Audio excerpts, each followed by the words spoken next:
नमस्कार सर, मैं आपका फिर से स्वागत करती हूँ एक और एपिसोड में। हमारे काफ़ी सारे एपिसोड्स बन चुके हैं, उसमें हमने बहुत सारी बातें डिस्कस की हैं। हाँ, पता नहीं कुछ काम की बातें हैं या नहीं है। हमने तो जो हमारे समझ में आता है हम बोल देते हैं, किसी को कोई तैयारी नहीं होती उसके लिए, बस जो दिमाग में आया जैसा मौका हुआ बोल दिया, और वो अंदाज़ा भी नहीं होता कि कितने देर बोले। तो भर सूरत बोलना तो है ही। लेकिन मैं जब आजकल जो महसूस करता हूँ कि जब आपके से सिलसिला शुरू हुआ है ये पॉडकास्ट का, बस उसके बाद कुछ हालात अजीबो गरीब किस्म के हैं, और बड़ा मैं ज़हनी तौर पर यानी मेंटली बहुत अपने आप को डिस्टर्ब सा महसूस करता हूँ, क्योंकि जो हालात दुनिया के हैं इस वक्त वो ऐसे हैं कि यकीन नहीं आता कि कोई इंसान किसी दूसरे इंसान पे इतना जुल्म कर सकता है, या कोई इंसान किसी दूसरे इंसान से इतनी नफरत कर सकता है। और उसमें चक्कर क्या है कि बेहिसाब लोग मारे जा रहे हैं, और वो लोग हैं कि जिनके कोई गलती इसमें नहीं है, कोई कसूर उनका नहीं है। ये तो और जो रूलर्स मार रहे हैं उन्हें कभी कुछ नहीं होता। हाँ, सच बात है सर। और उनका कुछ नहीं जाता। अब फरवरी का महीना शुरू हो जाएगा अगले महीने में, तो यूक्रेन और रशिया के वार को 4 साल हो जाए। 4 बरस कितनी परेशानी की जिंदगी गुजारी। अब यूक्रेन चूंकि छोटा मुल्क है, इसलिए वहां के लोग ज्यादा परेशान हैं, ज्यादा सफर कर रहे हैं। दसियों घर बदल चुके, हजारों लोग मर चुके। वो ग्रेवयार्ड्स दिखाते हैं, उनके घर वाले फूल लिए खड़े हैं और रो रहे हैं। अब जाहिर सी बात है, लड़ाई में जो मरा है जाके तो जवान आदमी होगा। हाँ जी, ऑब्वियसली सर। भाई 50 ईयर्स में तो वहाँ रिटायर कर देते हैं। कुछ फिर लोग वॉलंटरीली गए बहुत सारे उसमें, लेकिन वो मरे वहां जाके, और अभी भी वो कोशिश कर रहे हैं, जबकि हारी भी जंग है वो। रशिया का कोई मुकाबला यूक्रेन से नहीं है। अब ये जैसे कहना चाहिए ना कि ये बुलिंग है, यानी दादागिरी है एक तरीके की, कि रशिया ने यूक्रेन पर अटैक कर दिया। उससे पहले भी कर चुका था अटैक क्रीमिया के ऊपर। तो ये जिसके हाथ में ताकत है वो इसका जो दिल चाहे वो कर रहा है। पिछले हफ्ते अमेरिका ने वेनेजुएला पे अटैक कर दिया। हाँ जी सर।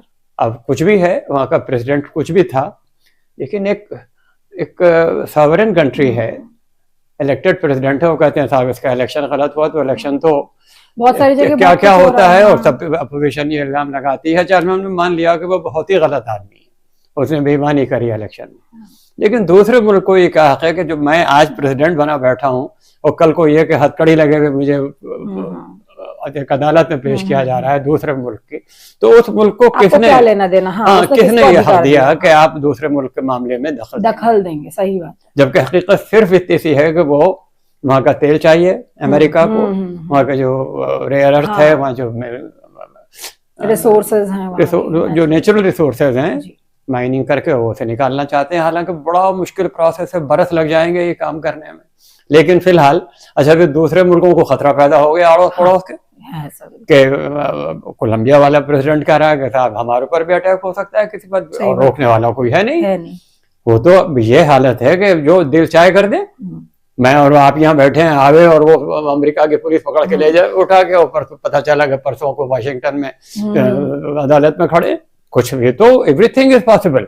हाँ, अगर इस तरह से चलता रहा तो फिर ये चीज पे लगाम नहीं। ऐसे कैसे कैसे चलेगा? और कहते हैं जब प्रेसिडेंट बनते उन्होंने ये कह दिया था कि ग्रीनलैंड को मैं लूंगा, मुझे ग्रीनलैंड चाहिए, या तो आप मुझे बेच दें। डेनमार्क वालों का उसे गवर्न करते हैं, वहाँ के लोग भी हैं ग्रीनलैंड के भी, तो उनका ऐसा कैसे हो सकता है? नहीं। फिर कनाडा को मशवरा दिया कि तुम हमारे 51st स्टेट बन जाओ अमेरिका के, तुम्हारा इसी में फायदा है। तो ये इस किस्म की बातें जो हैं ये बहुत तकलीफ पहुंचाती है। और सर ये जबकि एक हिस्ट्री हो चुकी है, आज की डेट में हम नहीं सोच सकते कि कोई देश किसी पे कब्जा करने की सोचे या अपने हिसाब से किसी देश को चलाने की सोचे। यानी 1971 में जब पाकिस्तान से लड़ाई हुई हिंदुस्तान की और बांग्लादेश बना, उस वक्त अगर इंडिया चाहता तो पाकिस्तान का बहुत सारे हिस्से पे कब्जा कर सकता था। बिल्कुल, यानी इतनी डिमोरलाइज थी पाकिस्तान की आर्मी उस वक्त, इतनी डिमोरलाइज थी कि 93,000 फौजियों ने, यानी दुनिया की तारीख में कहीं इसकी मिसाल नहीं मिलती कि 93 सोल्जर्स ने सरेंडर किया। हाँ जी सर। उस वक्त कुछ भी कर सकते थे और अमेरिका धमकी दे रहा था हिंदुस्तान को, मगर बहुत ही बोल्डली फेस किया उस वक्त सिचुएशन को, उनका कुछ भी कर लो। मगर अब देखिए तारीख का क्या हिसाब किताब है। वही बांग्लादेश आज हमारे लिए सरदर्द बन गया हो गया सर। वही तो कभी कभी लगता है ना सर, कभी कभी यही फील होता है कि शायद शराफत दिखा के गलती कर दी। बिल्कुल, कभी कभी फील होता है। बिल्कुल। और जो सबसे पॉपुलर लीडर थे बांग्लादेश के, शेख मुजीबुर रहमान, इतनी पॉपुलैरिटी पाकिस्तान में किसी आदमी को नहीं मिली जितनी शेख मुजीबुर रहमान को थी। दो लोग थे, वेस्ट पाकिस्तान में जुल्फ़िकार अली भुट्टो थे और ईस्ट पाकिस्तान में शेख मुजीबुर रहमान थे। और गड़बड़ी वहां से शुरू हुई, इलेक्शन हुआ, मेजॉरिटी में शेख मुजीबुर रहमान की पार्टी आ गई अवामी लीग, तो उन्हें प्राइम मिनिस्टर नहीं बनने दिया फौज ने वहां की। बस यहां से झगड़ा शुरू हुआ, इस पे वो हुआ, लिबरेशन का मामला शुरू हुआ हिंदुस्तान ने। और फिर पाकिस्तान ने इतनी ज्यादती की बांग्लादेश को, लोगों के ऊपर आके फौज ने वहां के लाखों लोग उस वक्त मार दिए गए। इंटेलेक्चुअल्स बहुत सारे, यूनिवर्सिटी के प्रोफेसर और कौन उन्हें मार दिया और बहुत बहुत जुल्म और ज्यादती की। मुक्ति वाहिनी बनी थी वहां पर आजाद कराने के लिए, हिंदुस्तान ने मदद की, मतलब अखलाकी तौर पे, नैतिक आधार पे कि हमें पड़ोसी है, परेशान है, और उनके लिए जो सारी गड़बड़ जो घुसपैठ की आप देखते हैं, उस वक्त बॉर्डर खोल दी गई थी बांग्लादेश से और इंडिया की। तो वही लोग अब 71 के बाद अब वो ये सारे झगड़े पार्टीशन से मुताल्लिक हैं, बेसिक पार्टीशन है जो 1947 में हुआ था, ना वो होता और ना कुछ होता। ये कश्मीर और पाक ऑक्युपाइड कश्मीर और ईस्ट पाकिस्तान और बांग्लादेश और ये सब का सब झमेला जो है वो सिर्फ हिंदुस्तान के पार्टीशन से हुआ। उस वक्त अगर लोगों ने जरा सा विजन दिखा दिया होता अपना और न बटने दिया होता इस मुल्क को, तो बहुत अच्छे हालात होते यकीनी तौर पे। मगर अब बहरहाल अब उस सिलसिले में तो कुछ कहा नहीं जा सकता। आज बांग्लादेश के हालात बहुत खराब हैं और माइनॉरिटीज पे वहाँ बहुत ज्यादती हो रही है। अच्छा, एक अजीब व गरीब बात बताएं आप, दुनिया में जहां भी माइनॉरिटीज हैं वो परेशान है। कोई भी मुल्क हो, पाकिस्तान हो, बांग्लादेश हो, हिंदुस्तान हो, हर जगह शिकायत माइनॉरिटीज को रहती है कि हमारा माइनॉरिटी, और हर मुल्क की मेजॉरिटी ये कहती है कि हमें इनसे बड़ा खतरा है, ये लोग बड़ी गड़बड़ करते हैं। अरे क्या माइनॉरिटीज को इतना खतरा तो नहीं है, हमारा में तो सेफेस्ट कंट्री है कायदे में देखा जाए तो। लेकिन हम तो हर जगह जो बाबा और जो ढोंगी किस्म के लोग जो स्पीचेस देते हैं टीवी पे कि भाई हिंदू बड़े खतरे में है हिंदुस्तान में, मेरे समझ में नहीं सर, हिंदुस्तान में क्या मतलब अभी बांग्लादेश में जो हुआ, एक हिंदू इंसान को जिंदा जला दिया। बिल्कुल जला दिया। तो वही तो चीजें उकसाती हैं। तो बिल्कुल ऐसा हिंदुस्तान में भी होता है। हाँ, लिंचिंग हिंदुस्तान में भी होती है। तो ये एक्चुअली ये फीलिंग ही खत्म होनी चाहिए। ये फीलिंग खत्म होनी चाहिए सब तरफ। क्यों हिंदुओं को मुसलमानों से नफरत है? क्यों मुसलमान ना हिंदुओं को नापसंद करते हैं? ये क्या तमाशा है? सही बात है ना सर। क्योंकि अपने मजहब को नहीं अच्छा समझते ठीक ढंग से। वे सनातन को मानिए, अगर आप पढ़ें इसको, अगर हिस्ट्री पढ़ें कि सनातन क्या चीज है, तब अंदाजा होगा कि इससे ज्यादा सहिष्णुता किसी धर्म में नहीं है सर। इस्लाम के बेसिक रूल्स को आप पढ़ें तो ऐसा लगेगा कि इस्लाम के तो बानी सलामती के हैं। हाँ। आज अगर इस्लाम को फॉलोअर्स ये गलत हरकतें कर रहे हैं तो इसमें इस्लाम का कोई कसूर नहीं है, ये तो आजकल के मानने वालों का कसूर नहीं सर। ऐसा भी तो हो सकता है ना, जो चाहे वो हिंदू हो चाहे मुसलमान हो, जो अच्छी सोच वाले हैं वो अपनी ही जाति के गलत लोगों को रोकने की कोशिश करें। वो माइनॉरिटी में आ गए वो लोग एक्चुअली, अपनी अच्छी सोच वाले चाहे वो हिंदूज में हो चाहे मुसलमानों में हो। हाँ। उनकी कोई नहीं सुन रहा आजकल, क्योंकि वो एलिमेंट जो है वो, जब भाई सवाल एक ये है कि 10 आदमी जा रहे हैं झुंड बनाए और किसी को भी रोक कर वो उसे गाली बकनी शुरू कर दें। हाँ। तो वो एक आदमी क्या करेगा आप मुझे बताइए? हाँ, वो रुक जाता है। वो क्या करेगा? और लौट के जवाब देगा तो सब उसे मिलकर मारेंगे। तो ये तो कोई मसला ही नहीं हुआ, मसले का हल नहीं हुआ। सही बात। और गवर्नमेंट को इस सिलसिले में, मतलब मैं तो हमेशा सबसे कहता हूँ कि बहुत इस मामले में संजीदगी से गौर करना चाहिए कि मुल्क जाके जब कर रहा है। अगर यही हालात चलते रहने दिए गए तो ये ठीक नहीं है मामला। हाँ, बहुत ही मुझे नहीं सर, सिस्टम वाइज, सिस्टम की तरफ से नहीं, बहुत तकलीफ दे, बल्कि मुझे 2-3 बातें तो बहुत ही तकलीफ पहुंचाई मुझे, मुझे यकीन नहीं आता कि मिसाल के तौर पे लास्ट ईयर क्या हुआ नैनीताल में, इतनी पीसफुल जगह में कभी कोई झगड़ा नैनीताल में नहीं हुआ था। कम्युनल कोई टेंशन कभी नहीं रहता, बड़े मोहब्बत से लोग रहते हैं और हर जगह रहते हैं, हर जगह रहते हैं। कोई ये तो सब टीवी पे दिखाई देता है, सोशल मीडिया पे, अदरवाइज तो अगर चूंकि अगर उससे उनको देख के आप सड़क पर निकले तो लगेगा कि मार काट हो रही है, ऐसा कुछ नहीं है। हाँ, लेकिन जो वो दिखाते हैं वो भी सही दिखाते हैं, यानी तो मतलब है कहीं ना कहीं ये हरकतें हो रही हैं जिससे वो लोग जिन्हें कोई काम नहीं है, खाली बैठे हैं, वो सिर्फ रील देख रहे हैं सुबह से शाम तक, वो और न उनके पास रोजगार है और न उन्हें रोजगार मिलने की कोई उम्मीद है, क्योंकि उनके हाथ में कोई स्किल नहीं है। उनके हाथ में कोई स्किल नहीं है। हाँ, असल बात यही है जो मैं आज आपसे करना चाहता हूँ। तो मैं जिस बात कर रहा हूँ आपसे, तो वो नैनीताल में झगड़ा हुआ, आदमी पे 4 जगह कि इसने किसी बच्ची को रेप किया। अब वो बाद में क्या उसकी इंक्वायरी हुई क्या, तो ठीक है, ये क्राइम्स होते ही हैं, हर समाज में होते हैं और रोज होते हैं, कोई हद नहीं है। उस आदमी को पकड़ा जाना चाहिए, ऑब्वियसली सर, उसके साथ सख्त से सख्त सजा उसे देनी चाहिए। लेकिन ये काम तो पुलिस करेगी। हाँ, ये काम और कानून करेगा। लेकिन पुलिस और कानून भी तमीज से करे। मुझे तो इन केसेस में तो मुझे लगता है अगर जनता अपनी तरफ से कोई एक्शन लेती, पर खिलाफ में कोई तमीज का एक्शन लेती है, जब तो आदमियों को पुलिस ने अरेस्ट कर लिया, दैट्स ऑल। तो मैं अगर मुसलमान हूं तो आप मुझे क्यों बुरा भला कहेंगे आके कि तो अगर किसी ने कुछ कहा तो वहां बाकायदा एक कैंपेन शुरू हो गई और गालियां गलौज और झगड़े होने शुरू हो गए।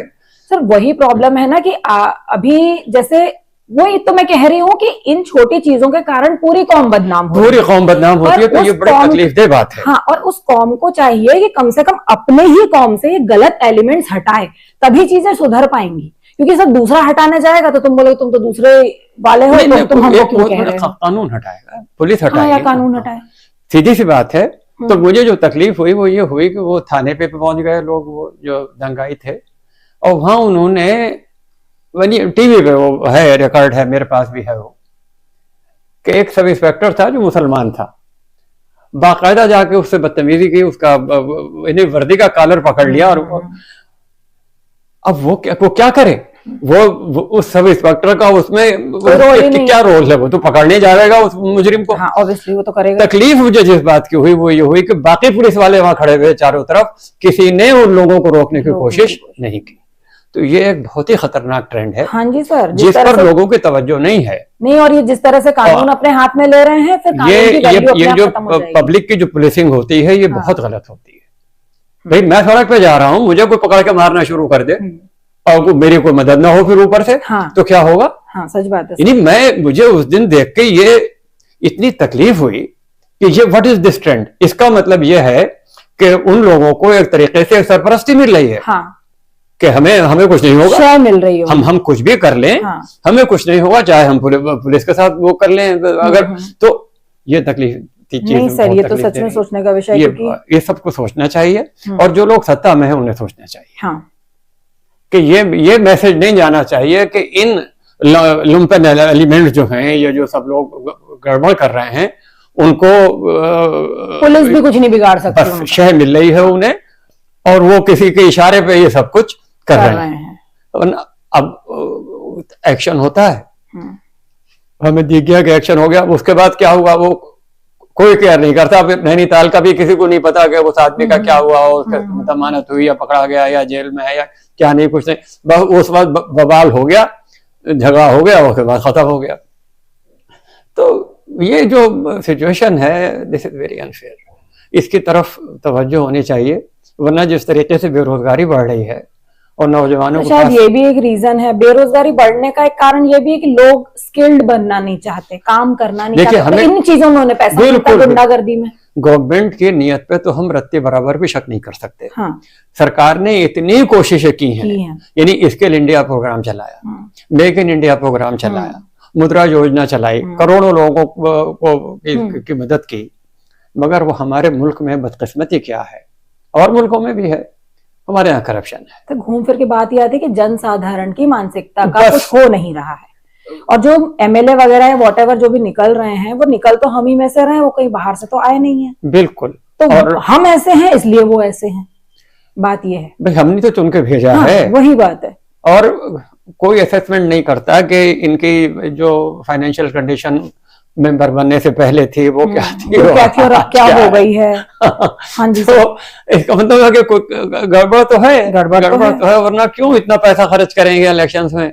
हाँ लाखों रुपया खर्च कर देते हैं इलेक्शन में, क्या क्या चार में। अच्छा, एक मेंबर बन गए आप नगर निगम के, तो अगर कोई सेवा भाव नहीं है आपके अंदर, तो सेवा भाव से तो मेरे ख्याल में अब शायद 10% लोग भी नहीं आते, बहुत कम है सर। तो और सिर्फ, सर कई बार ऐसा होता है ना, इतनी चीजें देख के ना जिसका मन होता है ना वो पीछे हट जाता है, वो सोचता है रहने दो, कोई मतलब तो है नहीं करके। बिल्कुल। तो ये जो है ना, यानी सुलझे हुए लोगों के, पढ़े लिखे लोगों का जो एक उदासीनता है, एक इंडिफरेंस है इस हालात को देख के कि हम क्या कर लेंगे, तो ये जो निराशा वाली कैफियत है, ये कंट्री के फ्यूचर के लिए ये कोई बहुत ही खुशाइंद बात नहीं है। मतलब सर मैं आपसे बस ये जानना चाह रही थी कि जैसे आप इतने एक्सपीरियंस्ड हैं, देश के बारे में अगर इस तरह से लोग सोचने लगे तो आपको क्या लगता है, ये मैसेज आप देना चाहेंगे कि जब देश की बात आती है तो हमें अपने रिलीजन को पहले रखना चाहिए या देश को? देश आगे है, रिलीजन से क्या मतलब। हाँ। रिलीजन तो मैं कहता हूं कि जैसे मैं इस वक्त बैठा हुआ हूं, आप मुझे देख के ये ना पहचान सके कि मैं किस धर्म का हूं। हाँ जी सर।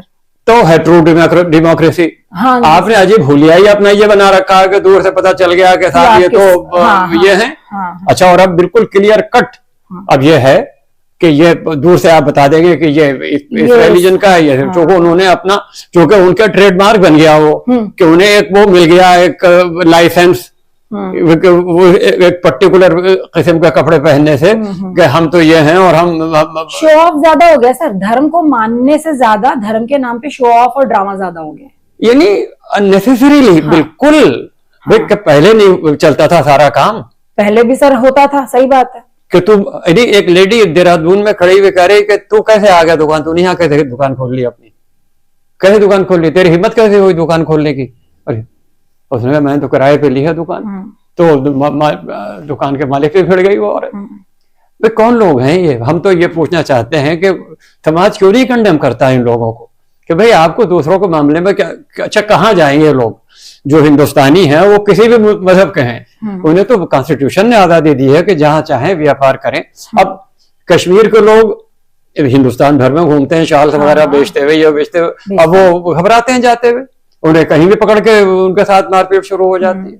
अभी पिछले दिनों में देहरादून में आपने देखा, नॉर्थ ईस्ट के एक स्टूडेंट को पकड़ के मार दिया कि तो चीनी है। हाँ जी हाँ जी हाँ जी। और वो कहता रहा बेचारा मैं यहाँ रहता हूँ, मैं रहता हूँ, ये कोर्स कर रहा हूँ, कुछ नहीं, मारना शुरू कर दिया। और अच्छा, चाहे आपने बाद में अरेस्ट कर लिया लोगों, उससे कोई मतलब नहीं है। इंटरनेशनल लेवल पे हिंदुस्तान की इतनी बदनामी ये एलिमेंट करा रहा है जिसका आपको अंदाजा नहीं है। पूरी दुनिया में इस वक्त ये सारा मैसेज जा रहा है कि मतलब क्रिसमस पे जो बदतमीजियां हुई हैं, भला बताइए, चर्च में वो अगर अपनी पूजा कर रहे हैं, खुशी मना रहे हैं, तो ये वो कह रहा है आदमी, वो फिर पकड़ लिया एक लेडी और एक जेंट, उस जेंट से क्या हो रहा भाई, ये तुम्हारे यहाँ क्या कर रहे हो, ये तो बताओ कि तो ये इनका जन्म कैसे हुआ था क्राइस्ट का। अब ये सारी बातें अब कोई आपसे पलट के पूछना शुरू कर दिया कि फलां का जन्म कैसे हुआ था, तो ये सब तो बातें ही बेकार की हैं। नहीं, ये मतलब एक आप हैरेस कर रहे हैं। हाँ, हैरेस कर, जबकि आपको मालूम है कि क्रिश्चियंस सबसे ज्यादा पूरी दुनिया में क्रिश्चियंस हैं, नंबर 1 पे क्रिश्चियंस हैं। आप उन्हें यहाँ हैरेस करेंगे तो दूसरे कंट्रीज में जहां आपके लोग हैं वो उन्हें वहां हैरेस करेंगे। तो आप ये सोचे तो सही कि हिंदुस्तानियों को कितनी इज्जत मिली हुई है अमेरिका में और यूके में, आपको पता नहीं है। हाँ जी सर, कितनी बड़ी बड़ी पोस्टों पे हिंदुस्तानी बैठे हुए हैं, तो वो अगर उनको हटा दें कि क्या ये ऐसा तो नहीं है कि उनका सब्स्टिट्यूट नहीं मिलेगा, दूसरा मिल जाएगा। भाई 21 नहीं होगा 19 होगा। लेकिन अगर ये अगर शुरू हो गया सिलसिला अगर सर नफरतों का, तो क्या होगा? हर काम में अगर इस तरह से शुरू हो गया तो फिर कुछ नहीं हो पाएगा, दुनिया में रहना मुश्किल हो जाएगा, दुनिया में रहना मुश्किल हो जाएगा। प्रोटेस्ट होने लगे, ऑस्ट्रेलिया वगैरह की तस्वीरें आ रही हैं, अमेरिका की तस्वीरें आ रही हैं भाई वो तो टिट फॉर टैट है, दुनिया तो हाँ। अब ग्लोबल विलेज हो गया। यहाँ कोई, मैं आपसे बात कर रहा हूँ, आप इस प्रोग्राम को अपलोड कर देंगे तो ये पूरी दुनिया में चला जाएगा इन नो टाइम। हाँ। तो ये सोचने की बात है, और ये गवर्नमेंट को इस सिलसिले में बहुत सख्ती से एक्शन लेना चाहिए कि ये दूसरों के धर्म में इंटरफियर करने की क्या जरूरत है। मेरी समझ में बात नहीं आती, जो कुछ कर रहा है उसे करने दीजिए भाई। जब कोई, हाँ, अगर पॉजिटिवली कोई कर रहा है, अपना त्योहार मना रहा है, तो उतना तो हक है उसे भाई। और क्रिश्चियन हैं कितने से हिंदुस्तान में। अच्छा, ये हकीकत है, ये तो बात माननी पड़ेगी। उन्हें जो शिकायत है लोगों को वो यह है कि इन्हें जबरदस्ती कन्वर्ट किया जाता है क्रिश्चियन धर्म में। तो मैं तो, मेरी समझ में जबरदस्ती कन्वर्ट करने का कोई हिसाब आता नहीं। अच्छा, जबरदस्ती तो नहीं होता, लेकिन बस वो कन्वर्जन इसलिए होता है, मुझे तो ये बात कहने में कुछ वो नहीं है, रत्ती बराबरी मजायका नहीं है, कि मोस्टली जो कन्वर्ट्स होते हैं क्रिश्चियनिटी में, हिंदूज पर्टिकुलरली, वो poorest of the poor background के लोग होते हैं। हाँ। और उन्हें इसी तरीके से कन्वर्ट किया जाता है कि हम आपको पैसा देंगे, हम आपको काम देंगे, उनको, तरह से। और उनको सबसे पहला तो ये चार्म होता है कि हम ये जो एक हमारे माथे पे लेवल लगा हुआ है कि तुम शूद्र वर्ग से आते हो, हाँ। नीचे वर्ग से आते हो, वो हट जाएगा एक लेवल। ये हमारे आपके को अंदाजा, अगर आप पढ़ें किताबें पुरानी और ये देखें उन्हें कि किस तरीके से बिहेव किया गया है, हजारों साल से जितनी बुरे तरीके से ट्रीट किया गया है, और सिर्फ इस बुनियाद पे कि वो उस घर में पैदा हो गया। हाँ, बस वही नहीं। पर सर, इसमें अब जैसे गवर्नमेंट ने जो लिए हैं SC STs को कोटा वगैरह देके थोड़ा सा एजुकेशन सिस्टम में अब उनको आगे लाया जा रहा है, और काफी अच्छी अच्छी पोस्ट पर वो लोग आ भी रहे हैं। नहीं, वो आ रहे हैं, लेकिन एक बात बता दूं मैं आपको, मुझे पीलू मोदी, अच्छा मैं पहले वो बात पूरी कर दूं जो मैंने वहां से कहा था मैं, कि कन्वर्ट वो लोग होते हैं एक्चुअली दादा। हाँ, एक्चुअली। अच्छा, अब कन्वर्ट हो गए, वो उन्हें ये उम्मीद है कि यहाँ हमें कुछ थोड़ा सा सम्मान मिलेगा हमारी इस नई कम्युनिटी में। तो इसमें किसी को क्या परेशानी है, इसमें क्या क्या दिक्कत क्या है? वो रहेंगे हिंदुस्तान में रहेंगे, अच्छा उन्हें फिर फौरन इमीडिएटली वो जो फैसिलिटी मिली हुई होती है रिजर्वेशन की, वो खत्म हो जाती। अच्छा, ये मैं आपको बता दूं। हाँ, अगर कोई OBC का है या शेड्यूल कास्ट या शेड्यूल ट्राइब्स का है और वो कन्वर्ट हो गया, तो वो इस रिस्क के साथ कन्वर्ट होता है कि मुझे ये फैसिलिटीज, जो और बहुत फैसिलिटीज हैं, एक दो थोड़ा ही है, छोटे लोगों को तो बहुत फैसिलिटी, तो वो सब खत्म हो जाती है। लेकिन अगर कोई कर रहा है कन्वर्जन, वो कह रहा है मैं, मेरे साथ कोई जोर ज्यादती नहीं हुई, मैं अपनी मर्जी से हो रहा हूँ, तो आप क्या शिकायत है उनसे? नहीं सर, प्रॉब्लम ये कन्वर्ट हुए, आप अपने तक रखो वहां तक ठीक है। ये है ना, वो ज़ोंबी टाइप हो गया है, मैं कन्वर्ट हुआ मैं किसी और को करूंगा, वो हुआ वो किसी और को करेगा। मतलब एक्चुअली इसका मोटिव वहां तक रहे तो ठीक है कि हमने आपका भला कर दिया, आप अपना भला देखो। मोटिव तो बस ये है कि वो बस वही है कि अपनी तादाद बढ़ानी, अपनी बिरादरी की। हाँ। नहीं, जो उनके साथ जो गैर बराबरी का सलूक हुआ है और जिसमें वो अपने आप को ह्यूमिलिएटेड महसूस करते हैं, तो बस वो उसकी वजह से। और नहीं, अगर उनका अच्छा हो रहा है तो हम कोई नहीं होते बोलने वाले, क्योंकि हम तो उन्हें अच्छा जीवन दे नहीं रहे। अगर कोई दे रहा है तो ठीक है, बस ये है ना कि सर उसके एवज में कोई और गलत हरकत ना हो। क्या गलत? जो वो कन्वर्ट हो गए, ठीक है, हो गए। हाँ। और आपके सेहत पे क्या असर पड़ रहा है? हमारे हमने और आपने ठेकेदारी क्यों अब स्थापित करने की कोशिश की? मेरी समझ में ये नहीं आता। कोई कुछ भी कर, अच्छा ये जो, अच्छा अब आप सोचें, जो आदमी बिजी होगा, किसी काम में लगा हुआ, उसके पास इतना टाइम है कि वो ये घूमता फिरेगा कौन कन्वर्ट हो रहा है और क्या कर रहा है। अरे अपना काम धंधे में लगो। मैं वही कह रही हूँ सर, जो बंदा कामकाज कर रहा है, अपना परिवार पाल रहा है, चाहे वो किसी भी जाति का हो, किसी भी मजहब का हो ना, उसके पास ये फालतू कामों के लिए टाइम नहीं है। ये देखने का टाइम नहीं कि कौन दंगा फसाद कर रहा है, कौन मेरे धर्म का अपमान कर रहा है, मैं किसका अपमान करने चला जाऊं। उसके पास ये फालतू कामों के लिए टाइम नहीं है। उसे अपना परिवार पालना, उसे अपनी रोजी रोटी। आज हिंदुस्तान में बेरोजगारी की दर सबसे ज्यादा है पिछले 25 साल। यंग लोगों को भड़का दिया जा रहा है ना। बस उन्हें काम चूंकि नहीं है तो उनके दिमाग में खुराफात और बाकी सारा काम मोबाइल ने पूरा कर दिया। हाँ। उन्हें और इस बहाने से पैसे देके कि तुम अगर वहां जाके फलाने काम करोगे तो तुम्हें पैसे दिए जाएंगे, तो उन्हें लगता है कि चलो और कुछ तो हमें वैसे भी नहीं करना है, यही कर लेते हैं। और फिर वो अपने लेवल पे जब देख लिया कि इस आदमी को हमने दबा लिया तो उससे किसी भी तरीके से उससे फिर वो और खुर बढ़ते हैं उनके, एक्सटॉर्शन किया जा सकता है। तो हाँ। ये सारी बातें इनको सख्ती से कंट्रोल करना और चाहिए। इनको सिस्टम में लागू करके ही कंट्रोल किया जा सकता है सर, और सिस्टम का सरकार साथ सबको बहुत देना कोशिश पड़ेगा। करती है, सरकार बहुत कोशिश करती है, पर सिस्टम का साथ सर सबको देना पड़ेगा। ऐसे नहीं कि 4 लोग दे रहे हैं 8 लोग नहीं दे रहे हैं, क्योंकि सर एक्चुअली प्रॉब्लम यहीं से आती है कि हम सिस्टम के साथ नहीं चलते, हम सिस्टम को चलाने की कोशिश करते हैं। मैं आपको ये बताता हूं, गौर करने की बात है कि सिंगापुर बहुत छोटी सी जगह है, वहां इतनी गड़बड़ थी, इतनी मतलब ये कि कोई सिस्टम ही नहीं था। एक नेता आया, दूरदर्शी नेता था, ली कुआन यू, और उसने आगे देश को संभाला और कुछ ऐसे कानून बनाए, ऐसे कानून बनाए कि आज सिंगापुर जो है वो दुनिया के टॉप 5 पावर्स में है एक तरीके से, और बहुत डेवलप्ड है। हाँ जी सर। साउथ कोरिया बर्बाद हो गया हाँ। जब लड़ाई हुई कोरिया में, दोनों में, नॉर्थ कोरिया और साउथ कोरिया में, और खत्म हो गया, जैसे जर्मनी खत्म हो गया। लेकिन जो नेता आए बाद में, खुशकिस्मती से उन मुल्कों की, हाँ, हमारे साथ ऐसा नहीं हुआ। ये सर छोटी जगह और बड़ी जगह में भी एक फर्क है। नहीं तो फिर अरे तो सवाल एक ये है कि हमारे यहाँ स्टेट्स हैं ना, हाँ। चीफ मिनिस्टर्स हैं, हाँ, वो चलाएंगे, सही बात। आजादी से फेडरल सिस्टम है हमारे यहाँ।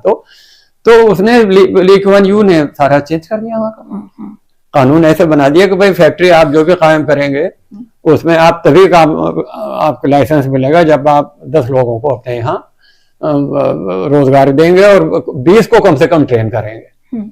कंपलसरी ट्रेनिंग उन्होंने उन फैक्ट्रीज पर डाल दी, उन इंडस्ट्रीज पर डाल दी जो इंडस्ट्री कायम कर रहे हैं, और जो पहले से मौजूद थी उनने कहा कि 100-150 लोगों को आपको तैयार करना है और हर साल करना है, और नहीं तो आपके हम काम को बंद करा दें। विली ब्रांड से वहां पे जर्मनी में 1969 या गालिबन लेट 60s में, और जब आए तो जर्मनी की तो हालत बहुत ही खराब थी हिटलर के बाद, सेकंड वर्ल्ड वॉर के बाद। तो एक तो साइकोलॉजिकली बहुत डिप्रेस्ड थे वो लोग, क्योंकि पूरी दुनिया ने इल्जाम ही उन पे लगाया कि आपने बर्बाद करा दिया। हिटलर तो जर्मनी का ही था, और दोनों लड़ाई इत्तेफाक जर्मनी से शुरू हुई, फर्स्ट वर्ल्ड भी और सेकंड भी। तो उसने ये सारा सिस्टम जो है आके चेंज किया, उसने स्किल पे जोर दिया। उन्होंने सिर्फ स्किल पे जोर दिया, उसने कहा नहीं कुछ नहीं, पढ़ाई वढ़ाई होती रहेगी, लेकिन पढ़ाई के साथ आपको स्किल पे काम ज्यादा करना। आप स्किल्ड होंगे तभी कुछ होगा। और बहुत सख्ती के साथ इम्प्लीमेंट किया। तो हमारे यहाँ क्या है कि इस तरफ कोई तवज्जो नहीं है। गवर्नमेंट चाहती भी है तो गवर्नमेंट चाहने से क्या होता है, लोगों का योगदान। प्रॉब्लम यही है कि लोग नहीं सुनते। वही मैं कह रही हूँ ना, लोग सिस्टम के साथ नहीं चलते, सिस्टम को चलाने की कोशिश कर रहे हैं। हम अपने हाथ में लेके चला लें तो सर ऐसे तो कभी कभी भी कुछ भी नहीं हो पाएगा। तो सर फिर हम लोग नेक्स्ट एपिसोड में मिलेंगे किसी और नई बात के साथ। Thank you so much.